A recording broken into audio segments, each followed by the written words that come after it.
"Mom, you're not part of this family anymore." Those words shot from my daughter's mouth like bullets straight into my heart. In the hospital where she worked, in front of dozens of strangers who turned to stare at me.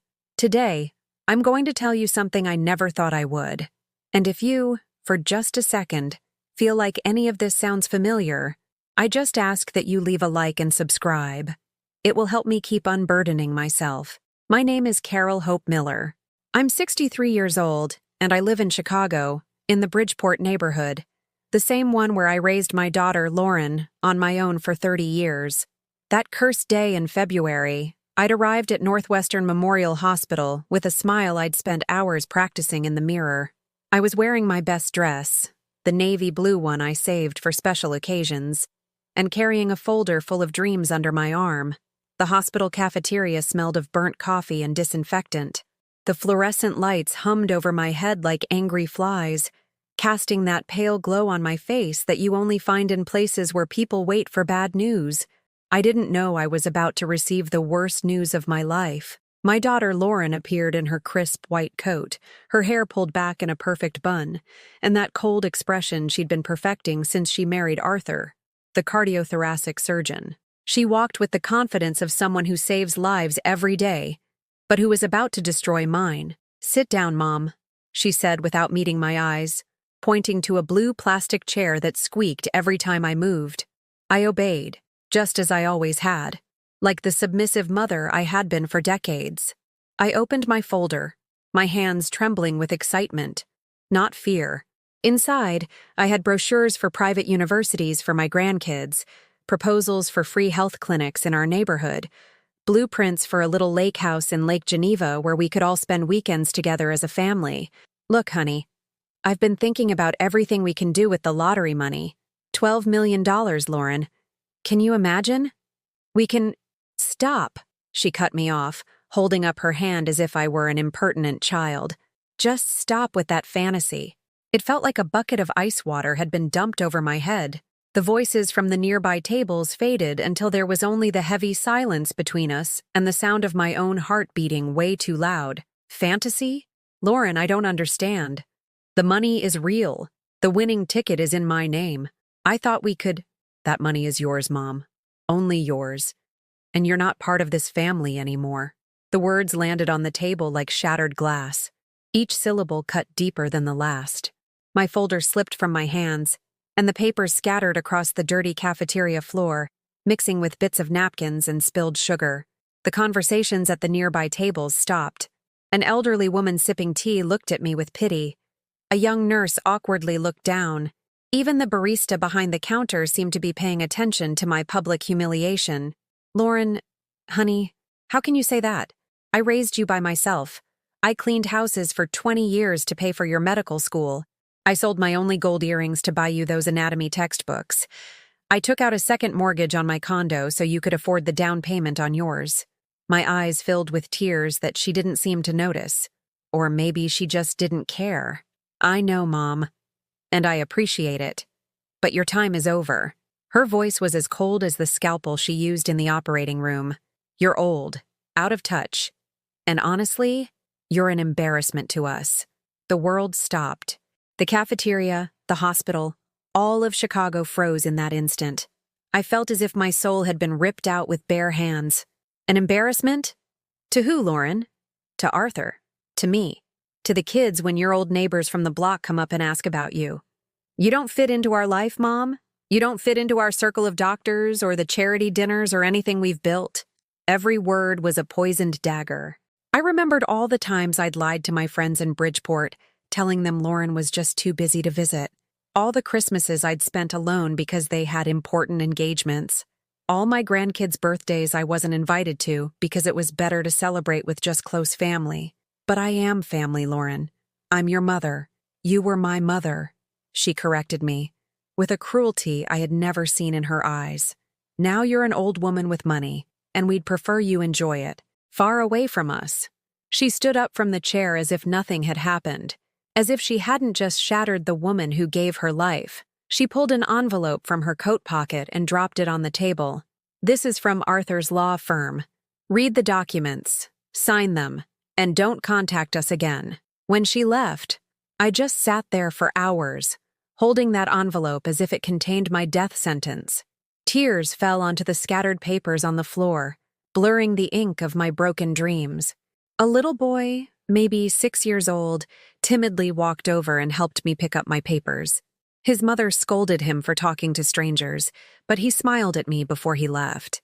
"Thank you, sweetie," I whispered, and it was the only kind word I heard that day.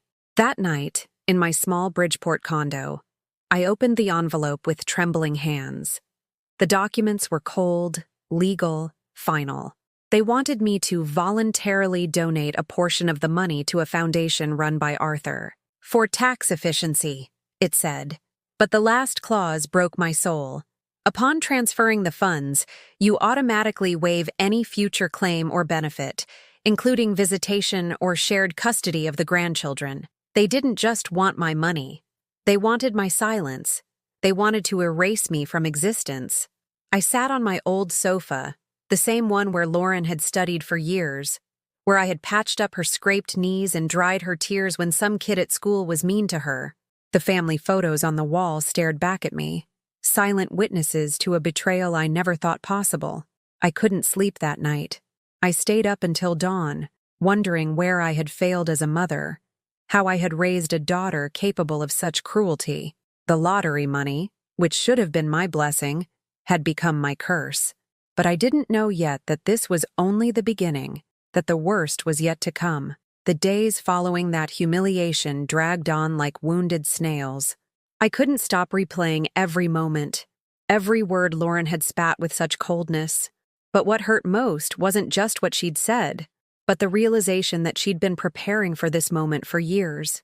Years of accumulating resentment for the woman who had given her everything. I sat in my small kitchen, surrounded by the bills I had religiously paid for decades. Bills that now took on a different, more bitter meaning. Lauren's tuition at the University of Chicago, $18,000 a year for 6 years. Medical textbooks that cost more than my monthly salary cleaning houses. Private English tutoring because, Mom, all doctors have to speak perfectly. I remembered that Christmas in 2010. Lauren was 25 and in her last year of medical school.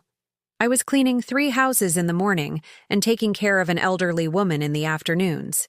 My hands were cracked from bleach, my knees ached from scrubbing floors, but I had managed to save $3,000 to buy her the gift she had asked for so many times, a professional Littmann stethoscope with her name engraved on it. I came home that December evening, frozen and exhausted, with the small box wrapped in cheap gold paper. I found her on the couch with Arthur, her boyfriend at the time, laughing at something on his phone. "Look, Mom brought another one of her little gifts," she said to Arthur, with a smile that I now recognize as disguised contempt. Arthur didn't even look up from his phone. I placed the gift on the coffee table with the excitement of a little girl.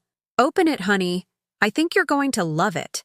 Lauren unwrapped the paper listlessly, as if it were an annoying chore. When she saw the stethoscope, her expression didn't change. Nothing. Not a smile, not a glint in her eye, not even a sincere, "Thank you, Mom. It's fine," she said, setting it aside. Though Arthur already got me a better one, my eyes filled with tears that she didn't notice, or pretended not to. Arthur let out a mocking chuckle. "Carol, you didn't have to spend your money. We can afford these things." I swallowed the humiliation, as I had learned to do with everything else. I smiled and said it didn't matter, that the important thing was for her to have the best. But that night I cried in my bed, hugging my pillow, wondering when I had stopped being enough for my own daughter. The memories flooded my mind like a painful avalanche. The day I took out a second mortgage on my condo so she could make the down payment on her first apartment in Lincoln Park. "It's just, Mom, I can't live in Bridgeport forever. Doctors have to live in the right neighborhoods," she had told me. I signed the papers without reading them, blindly trusting that my daughter would never hurt me. I also remembered that spring afternoon in 2015, when Lauren called me crying because Arthur had proposed and she wanted a proper wedding. They needed $25,000 for the reception, the dress, the ceremony at Fourth Presbyterian Church, and the photographer who did all the important Chicago families' weddings. "Mom, you always said my wedding would be the happiest day of your life. Help me make it perfect." How could I say no? I took out a personal loan that I was still paying off when I won the lottery. I worked double shifts for months, cleaning offices at night after cleaning houses all day. My friends in the neighborhood told me I was killing myself, but I told them it was for my daughter, that any sacrifice was worth it. On the wedding day, I sat in the last row of the church, wearing a sale dress I'd bought at TJ Maxx. Arthur had suggested I not invite my friends from the neighborhood because they wouldn't fit the atmosphere of the celebration. Lauren nodded without protest. During the reception, I was introduced as Lauren's mother to doctors, lawyers, and businessmen, who looked at me with that polite smile reserved for people one tolerates but doesn't respect. When they asked what I did for a living, Lauren would quickly change the subject. My mother is semi-retired. She would lie with a naturalness that chilled me to the bone. Semi-retired. As if cleaning houses at 55 was a lifestyle choice and not a desperate necessity. That night, after everyone had left, I helped clean up the remains of the celebration that had cost me years of my life to pay for. Lauren approached me, still in her wedding dress, beautiful as a fairy tale princess. "Thanks for everything, Mom," she said, and for a moment I thought maybe it had all been worth it. But then she added something that stabbed me like a knife. "Now you can finally rest. Arthur and I will take it from here. You don't have to worry about us anymore." I didn't understand then that she was firing me, that she was telling me I had fulfilled my function as an emotional and financial ATM, and from then on, I would be disposable. The following months were a slow, painful distancing. The calls became less frequent. The visits became sporadic, always with an excuse to leave early. Arthur is waiting for me. We have an important dinner. The kids have activities. When my grandchildren, Paul and Sophie, were born, I thought everything would change, that I would be needed again, loved again. I offered to watch them while Lauren worked, to cook their meals, to take them to the park. For a while, it seemed like things were getting better, but I soon discovered it was just another form of exploitation. She only called when she needed a free babysitter, when the housekeeper was sick, when they had important social engagements. I would rush from Bridgeport to her house in Lincoln Park, loaded with bags of homemade food, toys I'd bought with my meager savings, and all the love a grandmother can give. The kids adored me. Paul, who is now 8, would always hug me when I arrived and say, "Grandma Carol, tell me stories about when Mommy was little." Sophie, 6, would draw me little hearts on scraps of paper that I kept like treasures in my purse. But Lauren had started setting boundaries. "Don't give them so many sweets, Mom. Don't tell them stories about the neighborhood. They'll repeat them at school. Don't talk to them in that South Side accent." My South Side accent. The same accent I'd used to sing her lullabies on feverish nights, the one I'd used to teach her first words, the one I'd used to shout with joy when they told me she'd gotten into medical school. The last time I'd seen my grandkids was in December, a month before that cursed day at the hospital. Lauren had called me in a panic because Arthur had an emergency surgery and she had an unexpected shift. She needed me to watch the kids for the weekend. I arrived with my usual bag, full of roast beef sandwiches, homemade cookies, and the old pajamas I kept at their house for when I stayed over. The kids were happy to see me, but I noticed something strange. They were quieter, more distant. That night, as I was tucking them in, Paul asked me something that broke my heart. "Grandma, why does Mommy say you're poor?" I froze. Sophie, the little one, added innocently, "Yeah, and Daddy says that's why you smell funny." It felt like I had been slapped across the face. My own grandchildren, poisoned against me by their own parents. I explained with a smile that I wasn't poor, that I had everything I needed, and that the smell they noticed was just the cheap detergent I used because it was gentler on my sensitive skin. But I couldn't sleep that night. I stayed awake on the living room sofa, listening to the silence of a house that would never be mine, surrounded by luxuries I had helped pay for, but could never enjoy. The next day, when Lauren returned, she didn't even ask how the weekend had been. She just checked that everything was in order, thanked me coldly, and walked me to the door like you dismiss a housekeeper. Now, sitting in my kitchen with the bills spread across the table, I wondered if I had been blind all this time, or if I had simply chosen not to see what was happening. All the signs had been there: the shame, the contempt, the constant exploitation of my unconditional love. I picked up one of the photos from the fridge, one of Lauren on her graduation day. She was beautiful in her cap and gown, smiling radiantly as she held her diploma. I was next to her, prouder than I had ever been of anything in my life. But now, looking at the photo with new eyes, I realized something. She was looking at the camera, at her bright future. I was looking at her, as I always had.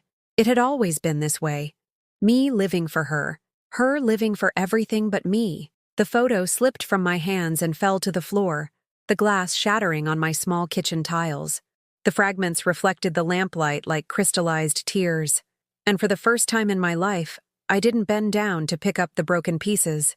I left them there, a testament to something that could no longer be fixed. A week after that brutal conversation in the hospital, I decided to do something I hadn't done in years. Check my phone. Not the missed calls. I already knew there wouldn't be any from them. But the WhatsApp messages from the family group chat Lauren had created 3 years ago, a group I was part of more out of pity than anything else. What I discovered shattered me more than all her words combined. The group was called the Miller Collins Clan and included Lauren, Arthur, his siblings, his parents, even Arthur's cousin who lived in Seattle. Everyone participated actively, except me. I was like a digital ghost, present but invisible, tolerated but not included. I started scrolling back through months of conversations I had ignored out of respect, thinking they were important things that didn't concern me. I was terribly wrong. Anyone know if Carol cashed the check yet? Arthur had written 3 days after my winning number was announced. Yes, she went to the bank yesterday. I saw her from the hospital, Lauren replied. Perfect. We need to act fast before she gets any of her crazy ideas, wrote Arthur's mother, Meredith, a woman who had always treated me with the cold courtesy reserved for the hired help. I kept reading, my hands trembling. There were message after message planning how to handle my situation, as if I were a problem to be solved, a nuisance to be managed. What if we tell her to donate the money to a nonprofit? It would look really good, suggested Arthur's sister. No, better if she invests it in Arthur's foundation. That way we maintain control, Lauren replied. Control. That word pierced me like a rusty nail. They had been talking about my money for weeks, maybe months, as if it were theirs. As if I were a senile old woman incapable of making my own decisions. But the worst came later. A message from Lauren that took my breath away. Honestly, it's the best thing that could have happened to her. At least now she can contribute something useful before, followed by a skull emoji, before I died. My own daughter was waiting for me to die. I dropped the phone on the table as if it were burning. The sound of plastic against wood echoed in my small apartment like a gunshot. I shot up so fast I got dizzy, but I couldn't stay seated. I needed to move, to do something, anything other than keep reading those conversations. I walked to my living room window, the same one from which I had watched Lauren grow up, where I had waited up for her so many nights when she was a teenager coming home late from parties. The Bridgeport neighborhood stretched out before me as it always had, with its red brick buildings, its clotheslines hanging from balconies, its old ladies sitting on plastic chairs gossiping about the neighborhood. But for the first time in 30 years, I felt like a stranger to it all. As if I no longer belonged anywhere, not in Lauren's elegant world, nor in my own humble neighborhood. I was a 63-year-old woman floating in no man's land, with no family who loved me, and no community to hold me. The doorbell startled me. For an absurd moment, I thought it might be Lauren, coming to apologize, to tell me it had all been a terrible misunderstanding. But when I opened it, I found Eleanor, my next-door neighbor, a 70-year-old woman who had always been kind, but with whom I'd never had a close friendship. Carol, honey, she said, with the kind of sweetness only Southern grandmothers have. Can I come in? I have to tell you something important. Her tone was serious, worried. I let her in and made her a coffee while she settled on my couch, the same one where Lauren had studied for so many years. I've been debating whether to tell you this or not, Eleanor began, stirring her coffee with nervous movements. But I think you have a right to know. A chill ran down my spine. What else could there be? Yesterday I came by to bring you some of my casserole, and I heard voices in your apartment. I thought you had company, so I left. But this morning, talking to Maria, the woman who cleans at the bank, I heard something that has me very worried. She paused, as if it were hard to continue. I sat beside her, bracing for another blow. Your Lauren was at the Chase branch on Michigan Avenue yesterday. Maria saw her. She was talking to the manager, asking about your accounts, about whether she could access them as next of kin. The world collapsed on me again. Lauren had been investigating how to access my money without my permission. My own daughter had gone to the bank behind my back, trying to find a way to steal from me. But that's not all, Carol, Eleanor continued, gently taking my hand. Maria said she overheard Lauren ask the manager about the procedures in case of the account holder's mental incompetence. Mental incompetence. My daughter was exploring the possibility of having me declared mentally unfit to get her hands on my money. I put my hands to my face and began to sob with a desperation I didn't know I had inside me. I cried for all the years of sacrifice, for all the sleepless nights working to pay for her education, for all the moments I had put her happiness before my own survival. Eleanor hugged me in a way my own daughter hadn't hugged me in years. Carol, my child, you have to protect yourself. That is not the daughter you raised. That woman is sick with greed. I spent the rest of the afternoon in a state of total shock. I couldn't eat, couldn't think clearly. I just paced back and forth in my small condo, trying to process the magnitude of the betrayal. As night fell, I decided to do something I had never done before: spy on her. I know it sounds terrible, but I needed to understand just how far she was willing to go. I went to her house in Lincoln Park, that elegant apartment I had helped pay for with the mortgage on my own home. I stood on the sidewalk across the street, hidden behind a car, feeling like a criminal when she was the one robbing me. At 9 o'clock, I saw Arthur arrive in his black BMW. Soon after, more cars pulled up. I recognized his parents, some of his colleagues from the hospital. It was clear they were having a meeting. I gathered my courage and got closer. Her apartment is on the second floor, but if I stood at the right angle from the entrance across the street, I could see part of their living room through the open windows. What I saw froze my blood. They had documents spread out on their dining room table, the same table I had helped buy. Arthur was pointing at papers, speaking with theatrical gestures. I couldn't hear what they were saying, but I saw them laugh several times. They were laughing. They were laughing while they planned to steal from me. At one point, Lauren walked to the window to close the curtains, and our eyes met. For a few seconds, that felt like an eternity. Mother and daughter looked at each other through the glass and the distance. Me, the woman who had given birth to her and raised her alone, standing on the street like a homeless person spying on the house I had helped pay for. Her, the respectable doctor, surrounded by luxuries and comforts my sacrifice had made possible. She showed no surprise, no shame, nothing. She simply drew the curtains and left me outside, in the dark, where it seemed I had always belonged. I walked home slowly, like a sleepwalker. Every step hurt, not from physical exhaustion, but from the invisible weight on my shoulders. The weight of having lost not just a daughter, but the illusion of ever having been a good mother. Back in my condo, I poured myself a glass of water and sat on my bed. The same bed where I had spent sleepless nights when Lauren had a fever as a child. Where I had cried with joy when she told me she had matched into a top residency program. Where I had dreamed of being a grandmother and watching my grandchildren grow.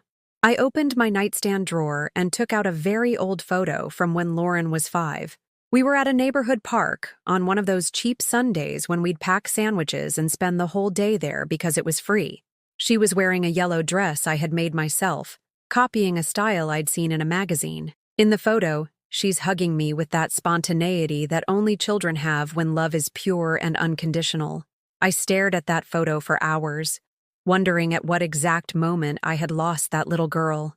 When had she started turning into the woman who now despised me? Had it been gradual, or was there a specific day when she decided I was no longer worthy of her love? At 3 a.m, I made a decision that would change everything. I got up, went to my small desk, and wrote a letter.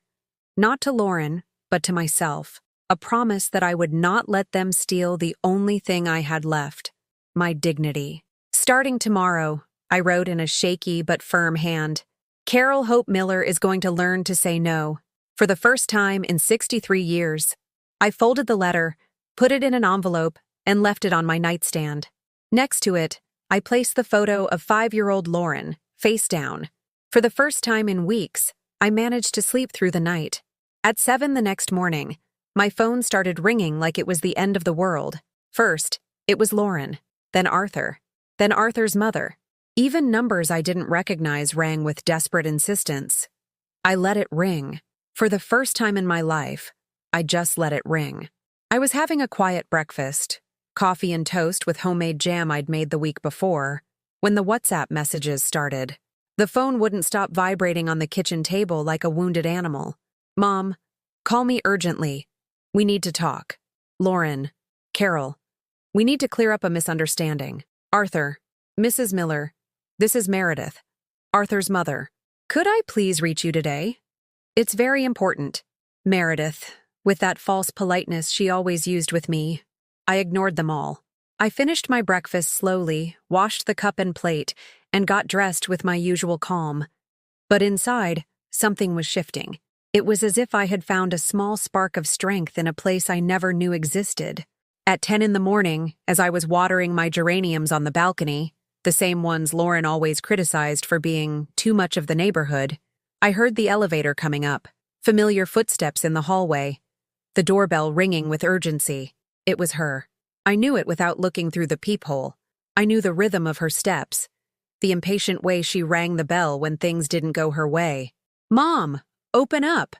I know you're in there. Her voice had a tone I hadn't heard before.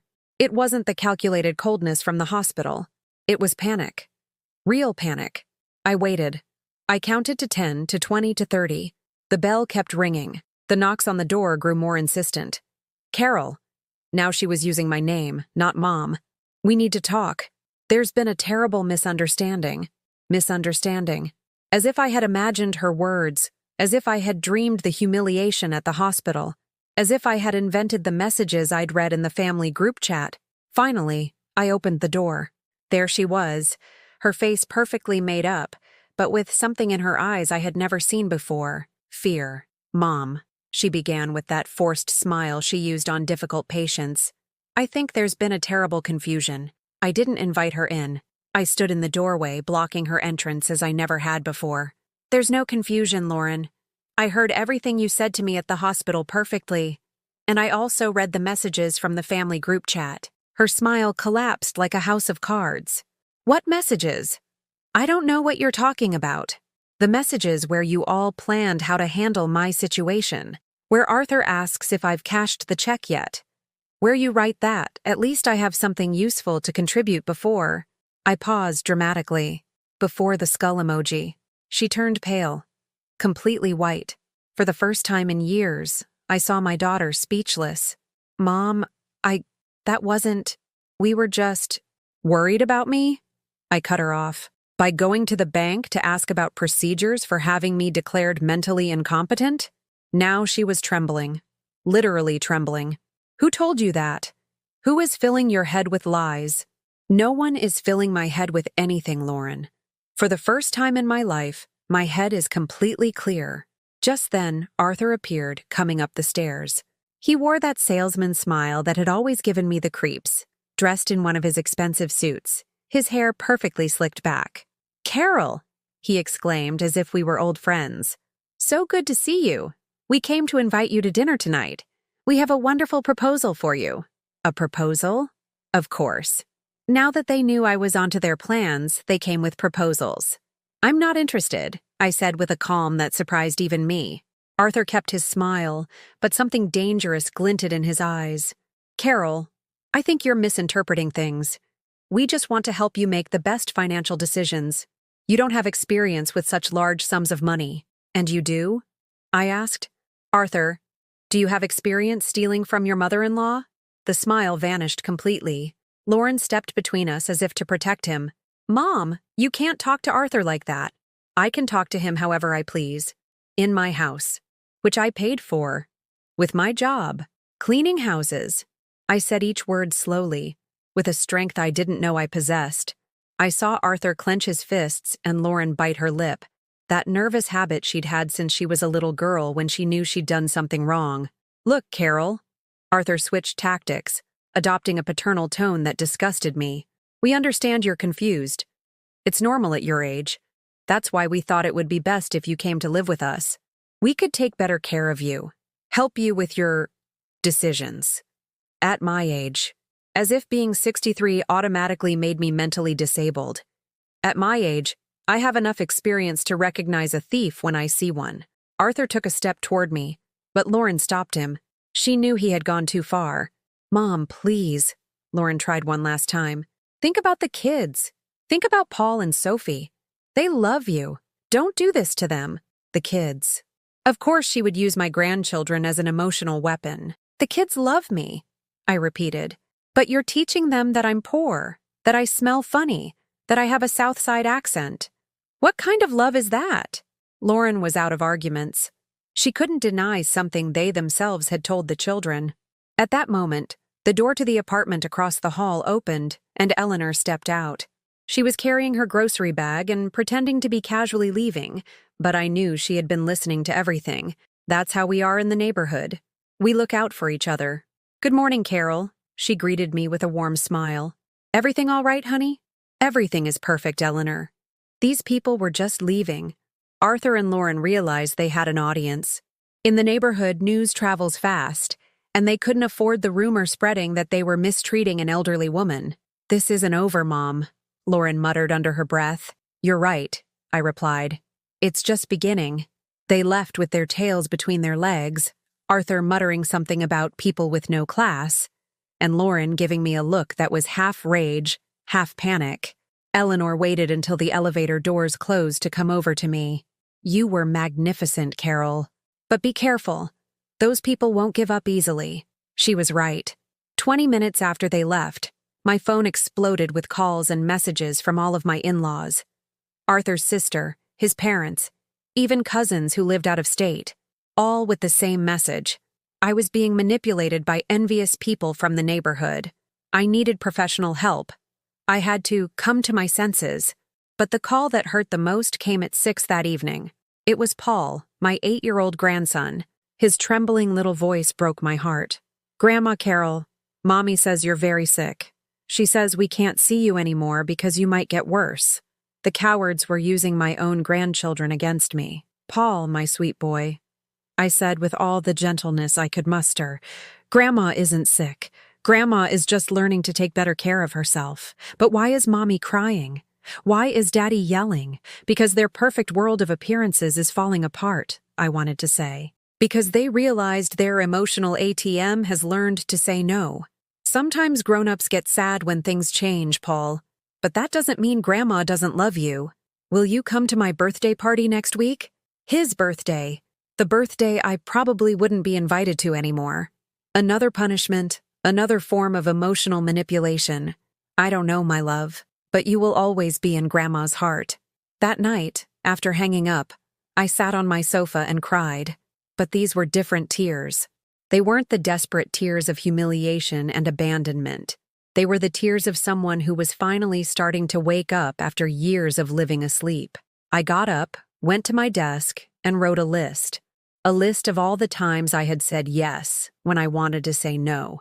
Of all the sacrifices I had made without anyone asking. Of all the humiliations I had endured in silence. The list took up 3 full pages.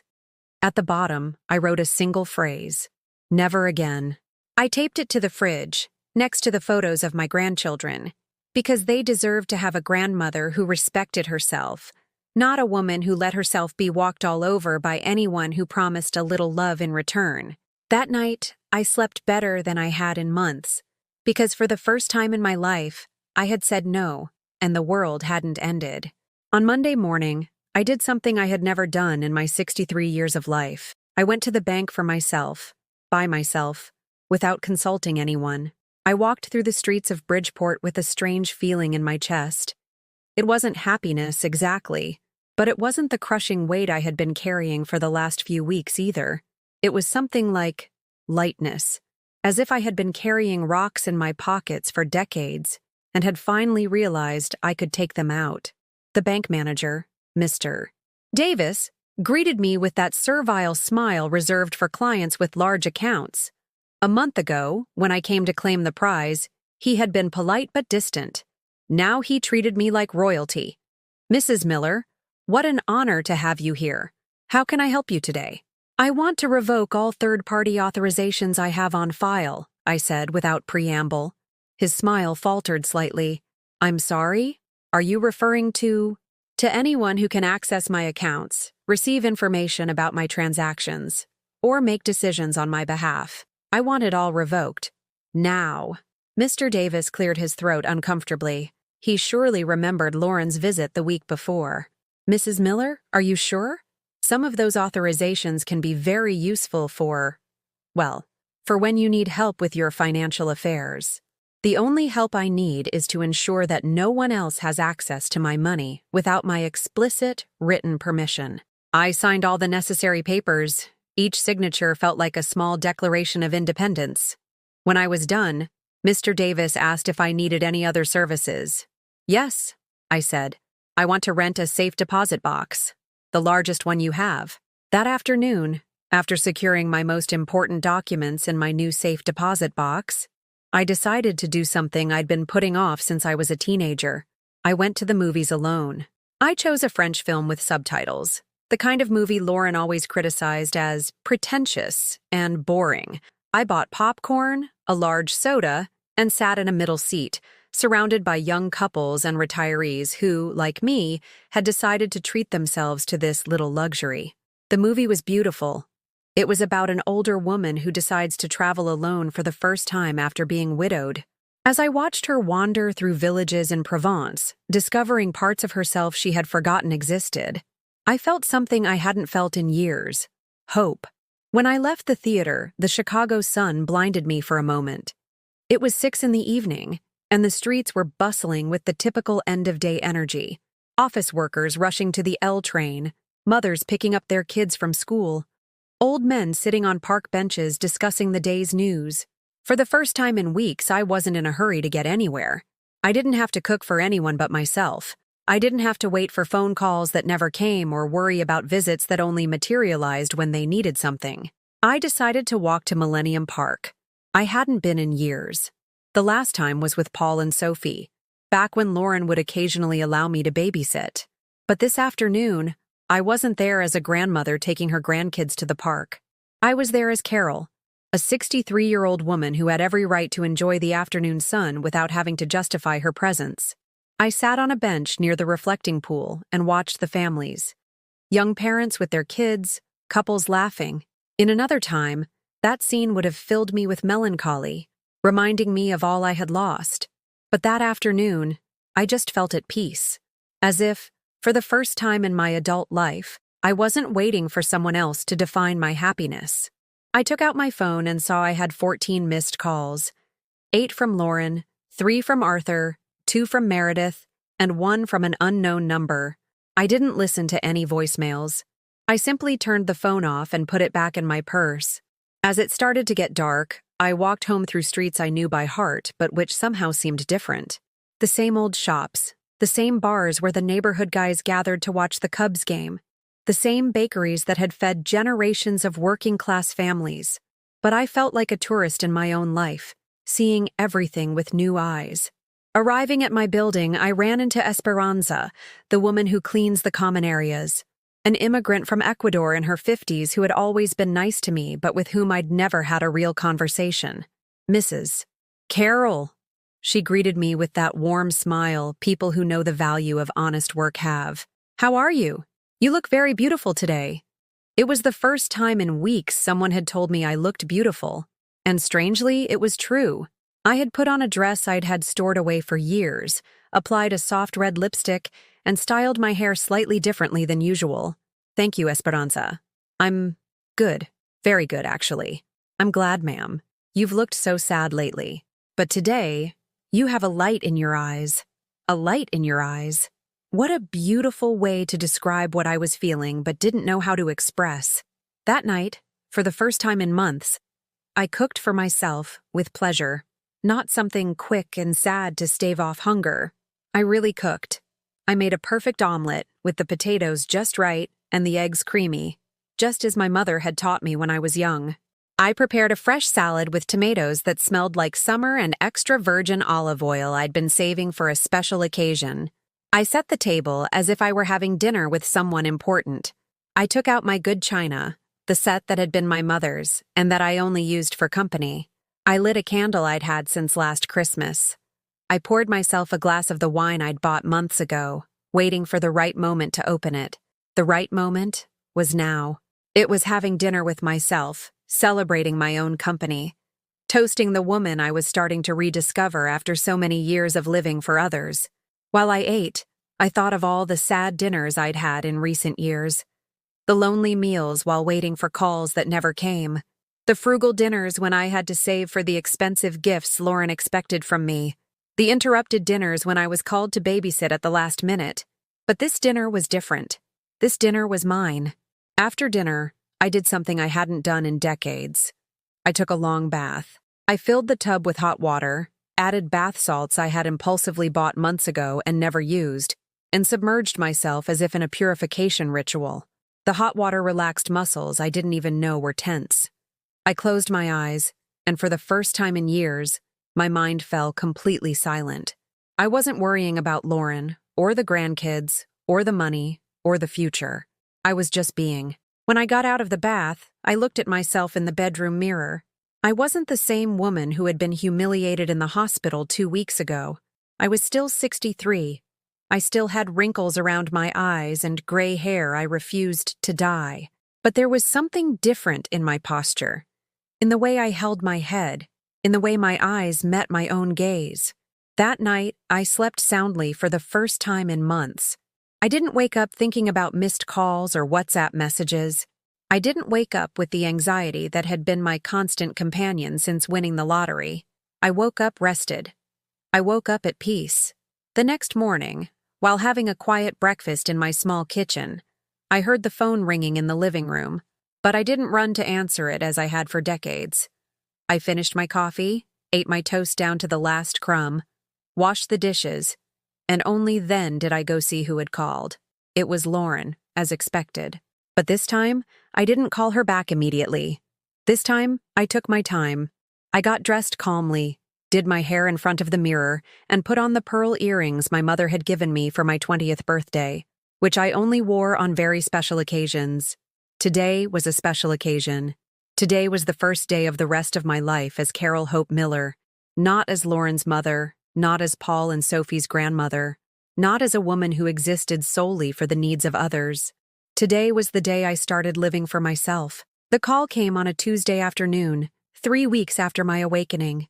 It was Meredith, Arthur's mother, her voice polite but threatening, a tone she had perfected over decades of getting what she wanted through elegant manipulation. "Carol, dear," she began with that fake sweetness that made my skin crawl. "I think it's time for the whole family to sit down and talk like civilized people. Arthur has made a reservation at Spiaggia for tomorrow at 8. We expect you to be there." Spiaggia, the most expensive, pretentious restaurant in the city, the same one where I had cleaned the bathrooms for 2 months when Lauren was a sophomore in college, and we needed extra money for her books. The irony. "I'm not going," I replied with a calm that surprised even me. There was a silence on the other end of the line. Meredith wasn't used to being told no, especially not by a woman of my social class. "Carol, I don't think you understand. This isn't an invitation, it's a necessary family meeting. There are important matters to resolve. The only important matters in my life. I resolve myself. Don't be childish." Her mask of courtesy began to crack. "You are an older woman with no financial literacy. You need guidance. You need your family to protect you from yourself." That line hurt more than I expected. Protect me from myself. As if being a 63-year-old woman who had cleaned houses her whole life automatically made me mentally incompetent. "Meredith," I said, putting all my contempt into her first name. "The only protection I need is protection from you, so I'll save you the money on the expensive restaurant. I'm not going. And don't call me again." I hung up the phone with trembling hands, but not from fear, from rage. A clean, powerful rage that had been building in some secret corner of my soul for decades. The next day, at 7 in the evening, my doorbell rang. This was not a casual visit. There were multiple footsteps in the hall, hushed voices, the sense that something big was being staged on the other side of my door.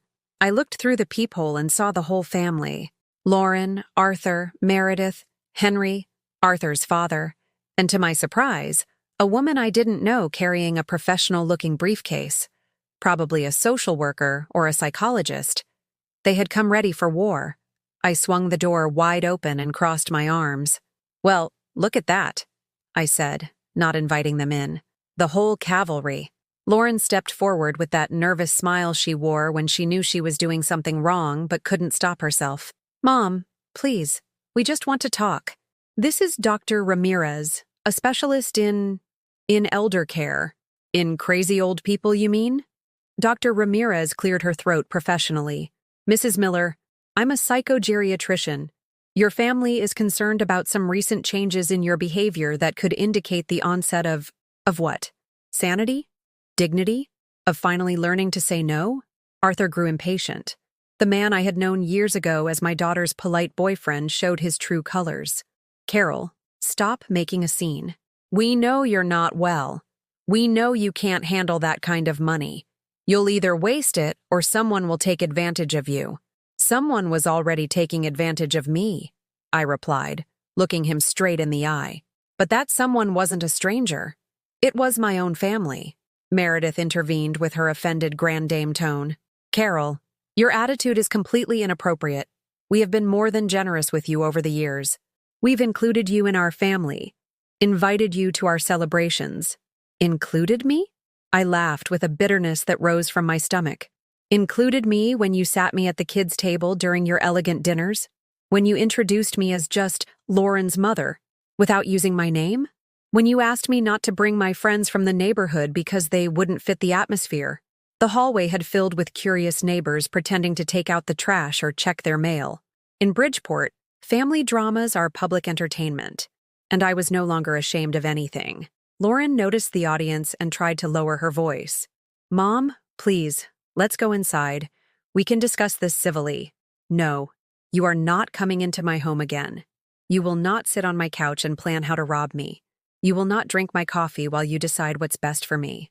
I went back into my apartment and returned with a cardboard box I had prepared for this very moment. I placed it on the floor in front of them all. "Here are all the family photos that include you, all the gifts you've given me over the years, all the birthday and Christmas cards, everything." Lauren turned pale seeing the scattered photos.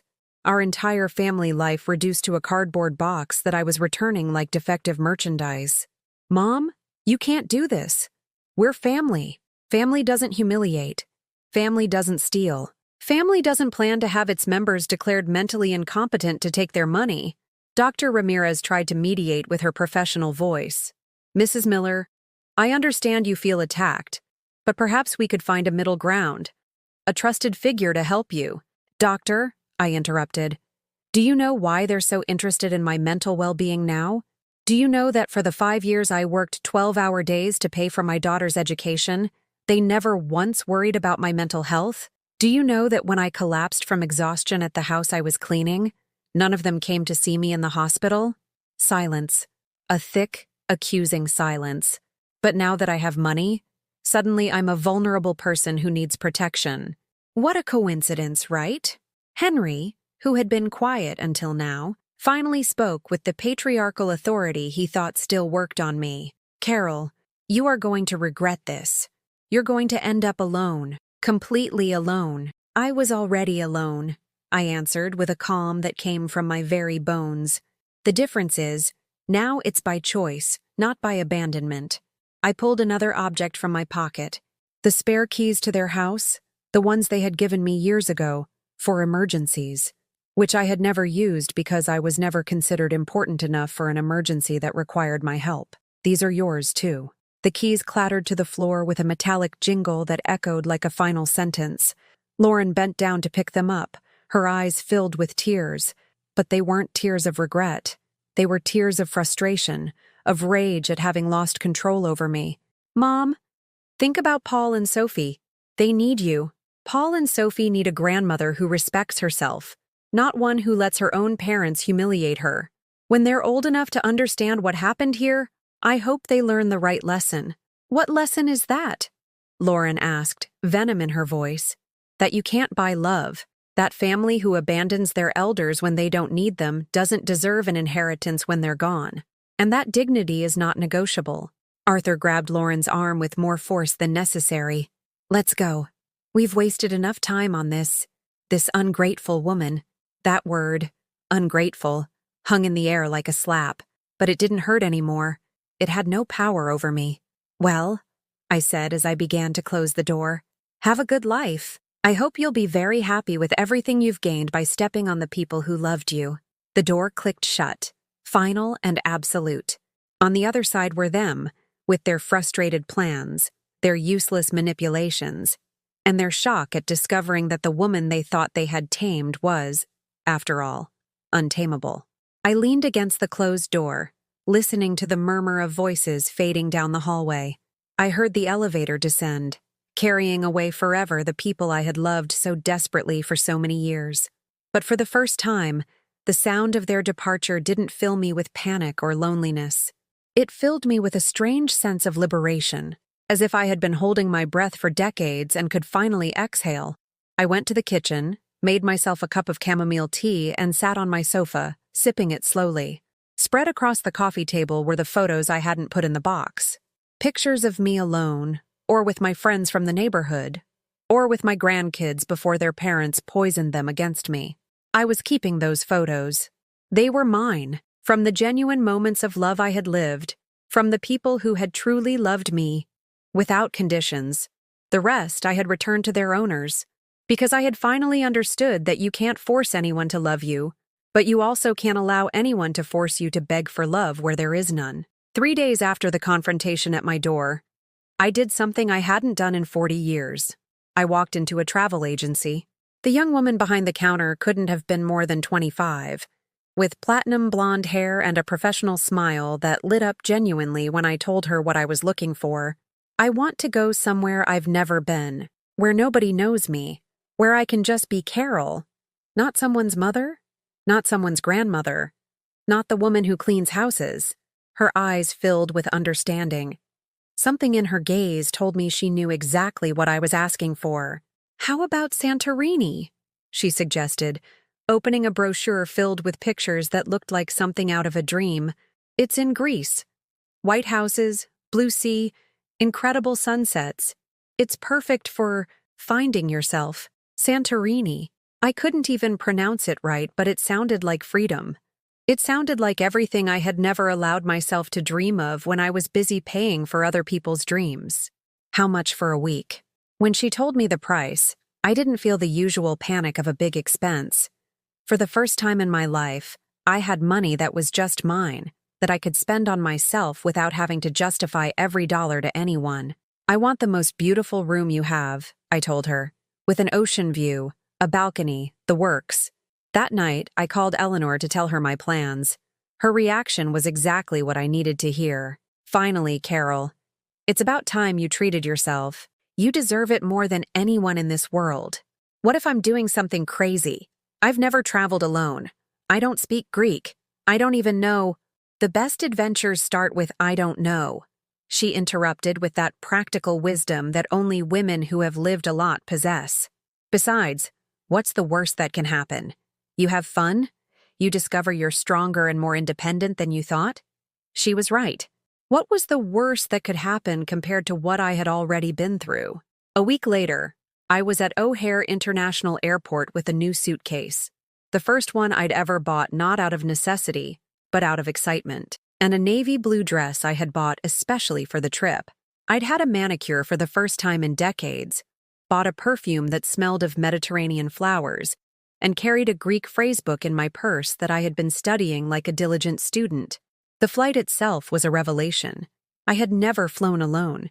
The few plane trips of my life had been with Lauren when she was little, to visit my parents down in Georgia. And I had always been so focused on taking care of her, making sure she was comfortable and entertained, that I had never paid attention to the experience of flying. But this time, I could look out the window and watch America disappear beneath the clouds. I could accept the glass of wine the flight attendant offered without feeling guilty about the expense. I could read a travel magazine and dream of all the places that maybe, now, I could see. When the plane landed in Santorini and I saw that postcard landscape for the first time, the bluest sea I had ever seen, the little white houses clinging to the cliffside like a giant child's toys, the Mediterranean sun that seemed more golden than Chicago's, I felt something I hadn't felt since I was very young. Pure wonder. The taxi that took me to the hotel zigzagged along narrow roads filled with tourists from all over the world. Germans in ridiculous hats, Japanese tourists loaded with cameras, honeymooning couples constantly taking selfies.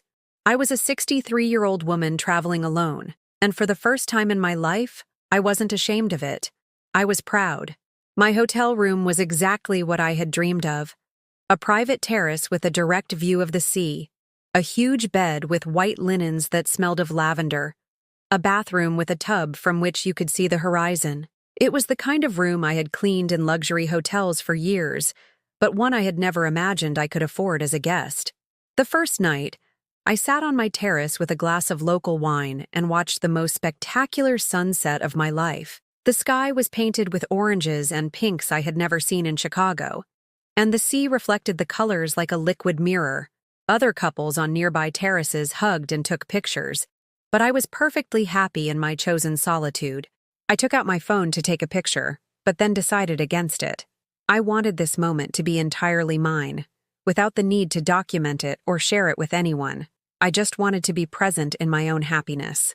The following days were a series of small discoveries about who Carol was when no one expected anything from her. I discovered that I liked to walk without rushing through the cobblestone streets, stopping to watch cats sleeping in the sun, or chatting with shopkeepers who taught me Greek words in exchange for me teaching them some in English. I discovered I had a good eye for photography when I bought a disposable camera, because I refused to depend on my phone for everything, and started capturing details other tourists overlooked. The wrinkled hands of fishermen mending nets, wildflowers growing between ancient stones, the focused expression of a Greek grandmother embroidering on her doorstep. I discovered I was braver than I thought when I signed up for a traditional Greek cooking class and found myself chopping octopus and making tzatziki alongside other women who, like me, had decided it was never too late to learn something new. But above all, I discovered that I could be alone without feeling abandoned. That I could eat in restaurants without the anxiety of people judging me for being by myself. That I could wake up whenever I wanted, eat whatever I pleased, go wherever I felt like, without having to consult anyone or justify my decisions. One afternoon, while having a Greek coffee on a terrace overlooking the sea, a German woman my age who was also traveling alone approached me. Her name was Ingrid, she was a widow, and she had decided to fulfill all the dreams she had postponed during her marriage. "Is this your first time traveling alone?" she asked me in surprisingly fluent English. "Yes," I confessed. "And I probably should have done it 20 years ago. It's never too late," she smiled with a knowing look. "I started traveling alone at 65. I've been to 30 countries now. Every trip teaches me something new about myself." Ingrid became my adventure companion for the last 3 days of the trip. Together we explored fishing villages, tasted local wines that made us laugh like teenagers, and talked about our past lives without self-pity, only with the wisdom of women who had learned that happiness isn't something others give you, but something you decide to take. The night before I returned to Chicago, Ingrid gave me something I would cherish forever, a small seashell she had picked up on the beach. "So you remember," she said, "that the sea is always there waiting for you, that the world is bigger than they told you, and that you are stronger than you believed." On the flight back, with the seashell in my pocket and hundreds of pictures on my disposable camera, I felt like a completely different person from the one who had left Chicago a week earlier. It wasn't that I had miraculously grown younger, or that all my problems had disappeared. It was that I had remembered who Carol was underneath all the roles I had played for decades. I was a curious, brave woman, capable of making strangers laugh and learning new words. I was someone who could appreciate beauty without needing others to validate it. I was a person worthy of self-love, respect, adventures, and fulfilled dreams. When the plane landed at O'Hare, I didn't feel the heaviness of returning to a life that had become too small for me. I felt the excitement of starting a new chapter, this time with the knowledge that the world was full of possibilities and that I had the right to explore them. Arriving at my Bridgeport condo, I saw it with new eyes. It wasn't small. It was cozy. It wasn't humble. It was authentic. It wasn't the place where I had been abandoned. It was the place where I had learned to value myself. I placed Ingrid's seashell on my nightstand, next to the photo of little Lauren, which I had turned face up again. Because I had learned that you can love the past without letting it imprison you, that you can remember the good without forgetting the painful lessons. That night, as I unpacked my suitcase full of beautiful memories, I smiled, thinking of all the women who, like me, had discovered that life can begin at any age. You just have to decide that you deserve to live it. 6 months after my return from Santorini, my life had taken a shape I never would have imagined possible. It was an October afternoon in Chicago, with that golden sun that makes the trees in Lincoln Park look like they're on fire with beauty, when I received the call I had been unknowingly waiting for. "Mrs. Miller? This is Elena Vasquez, from the Pilsen Community Senior Center. Eleanor gave me your number. She's spoken wonders of you." Elena was the director of a newly opened center dedicated to helping older women who had been abandoned or mistreated by their families. They needed someone who understood the pain of that experience, someone who could walk with other women through their process of reclaiming their dignity. "I'm not a psychologist or a social worker," I clarified. "But you're something much more valuable," she replied. "You're a survivor, and you don't learn that in college."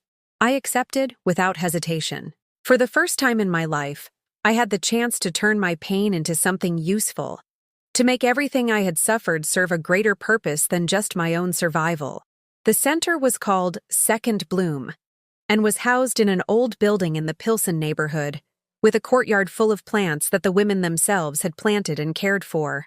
My job was to coordinate a support group that met 2 afternoons a week, where women of all ages shared stories similar to mine. There was Margaret, 58, whose son had sold her house without telling her and left her in a substandard nursing home. There was Patricia, 71, who had spent her life raising her grandchildren while her daughter built a successful career, only to be kicked out of the family home when she was no longer useful. There was Rose, 64, who had spent all her savings helping her son with his gambling debts, and now lived on a minimal pension while he enjoyed a standard of living she had paid for. Every story was different, but we all shared the same pain: the discovery that our unconditional love had been mistaken for weakness, our generosity seen as an obligation, our existence valued only for what we could give. But we also shared something more beautiful: the ability to reinvent ourselves, to find worth within ourselves after years of seeking it in the approval of others. One Thursday in November, while leading a group session, I received a text on my phone that made my blood run cold. It was from an unknown number, but the content left no doubt who sent it. "Grandma Carol, it's Paul. I got your new number. I'm 9 now and I understand a lot of things. Mom doesn't know I'm writing to you. Can I see you? Please." My hands trembled as I read the message. My oldest grandson, the same boy who had asked me why his mother said I was poor, was now old enough to question the official story. My heart pounding, I texted back, "Of course, my love. Anytime." We met the next day at Millennium Park, on the same bench where I used to sit when I needed to think in peace. Paul arrived alone, in his school uniform, with a backpack that looked too big for his thin shoulders. For the first few minutes, we just looked at each other in silence. He had grown so much in these months that I barely recognized the little boy I remembered. He had Lauren's eyes, but his expression was completely different. There was a premature seriousness on his face, the mark left on children who have been exposed to adult conflicts they don't fully understand. "Grandma," he finally said, his voice more mature than a 9-year-old's should be. "Why does Mom say you abandoned us?" The question hit me like a slap, but I had learned in all these months of therapy and working with other women that you must always tell children the truth, adapted for their age but without lies that confuse them more. "Paul, honey," I said, taking his small hands in mine, "I never abandoned you. What happened was that your mom and dad decided I couldn't be part of the family anymore, and I decided I wasn't going to beg for a place where I wasn't wanted. his eyes filled with tears. "But I want you, Grandma. And Sophie does too. She cries sometimes and says she wants to see you." My heart broke, but I also felt a strange sense of triumph. My grandchildren remembered me, loved me, needed me. I hadn't been completely erased from their lives, despite all their parents' efforts. "You know what, Paul?" I said, drying his tears with my handkerchief. "Sometimes grown-ups make mistakes. Your mom made a very big mistake with me, but that doesn't mean she's a bad person. It just means she was wrong. Would you forgive her if she said she was sorry?" The question from a 9-year-old, direct and innocent, forced me to confront something I had avoided thinking about all these months. Could I forgive Lauren? Could I rebuild a relationship with her if she acknowledged her mistakes? "Paul," I said honestly, "forgiveness isn't about waiting for the other person to apologize. Forgiveness is something we do for ourselves, so we don't have to carry anger around our whole lives. I've already forgiven your mom, but forgiving doesn't mean forgetting, and it doesn't mean going back to how things were before." We spent the whole afternoon together. I bought him ice cream, told him stories about my trip to Greece, and taught him a few words I had learned. He told me about his friends at school, his grades, and how Sophie had learned to ride her bike without training wheels. When it was time to part, he hugged me with the desperate intensity that only children have when they feel they might lose something important. "Can I see you again, Grandma?" "Whenever your parents let you, and whenever you want to." "What if they don't let me?" "Then I'll wait until you're old enough to decide for yourself." That night, after dropping Paul off at the L station nearest his house, I walked back to Bridgeport with a mix of melancholy and hope I hadn't felt in months. Melancholy for all the lost time, for the hugs I couldn't give, for the stories I couldn't tell. Hope because I had confirmed something I needed to know. True love transcends manipulation, lies, and prohibitions. 3 days later, Paul texted me again, this time with surprising news. "Grandma, Mom, and Dad are getting a divorce. Mom cries a lot. She says she was wrong about a lot of things and doesn't know how to fix them. Do you think there's still time?" Lauren and Arthur were getting a divorce. The perfect marriage they had built on the foundations of my sacrifice and humiliation was crumbling. I didn't feel joy at their misfortune, but I didn't feel pity either. I felt something like poetic justice.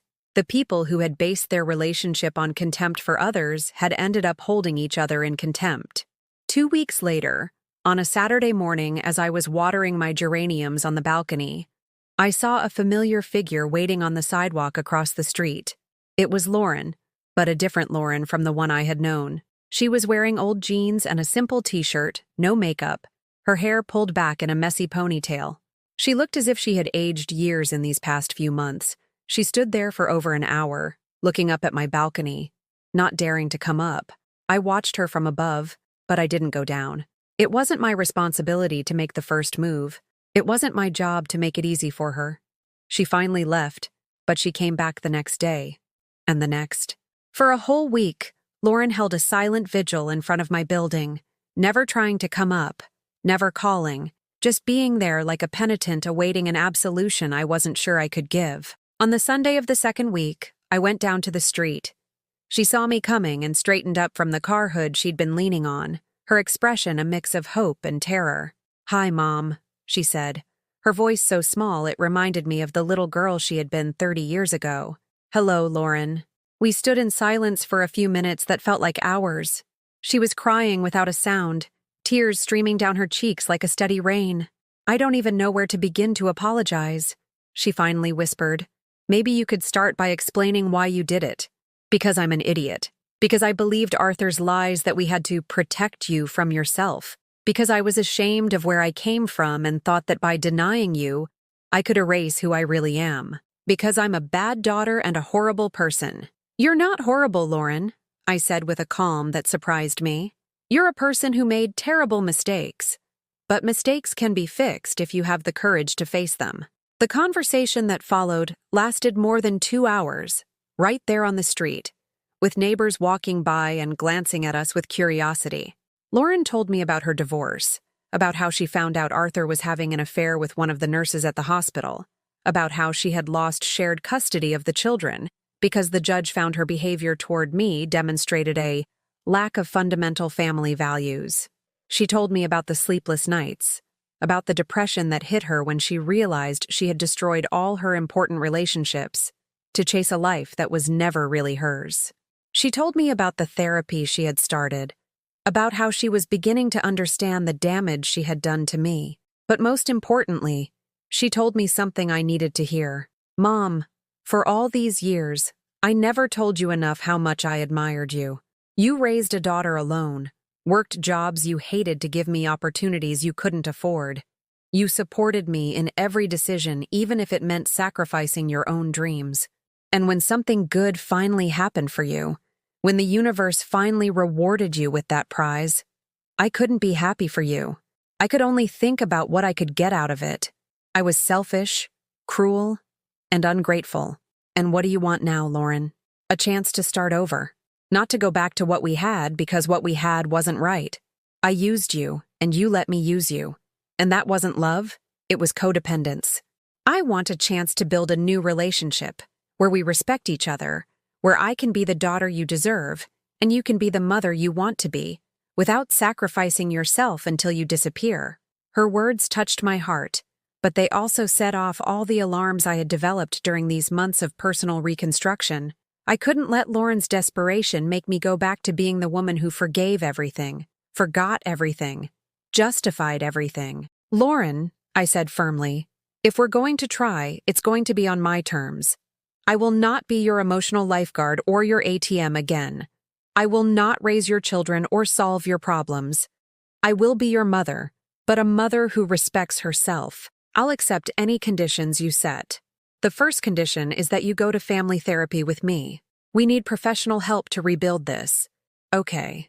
The second is that you explain to Paul and Sophie exactly what happened in age-appropriate words, but with no lies or half-truths. Okay. And the third is that you understand that forgiveness is a process, not a switch you flip.